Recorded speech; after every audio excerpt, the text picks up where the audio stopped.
Les enfants en milieu scolaire et les jeunes jusqu'à 30 ans sont de plus en plus victimes de la COVID-19.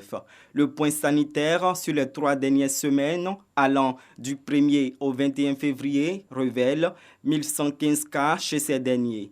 Toutefois, les nouveaux cas de contamination ont baissé d'environ 22% comparé à janvier. Elles ne sont pas significatives au point de baisser la garde, selon Dr Edith Kwasi du ministère de la Santé et de l'Hygiène publique. 3 627 nouveaux cas de COVID-19 sur 60 635 tests analysés, soit 5,98% de l'échantillon. 4 582 nouvelles guérisons. Le taux de guérison est à 95,84%. Malheureusement, 32 décès ont été notifiés.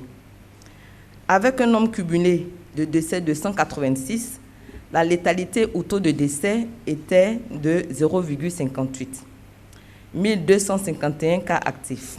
Sur le plan sécuritaire, l'amélioration du tableau pandémique a entraîné une régression dans l'observation des mesures barrières en général et dans le transport en particulier.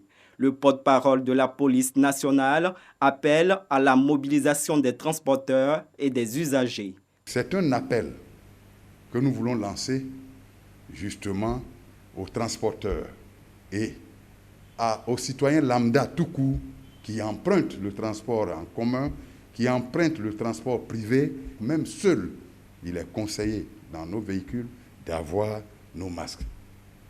Le souhait des forces de défense et de sécurité, ce n'est pas d'avoir constamment le bâton, mais c'est de faire en sorte que la carotte que nous tenons actuellement ne puisse pas se muer à très brève échéance en bâton.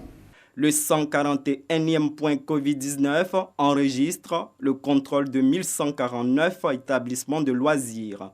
On y observe une nette appropriation des mesures anti-Covid.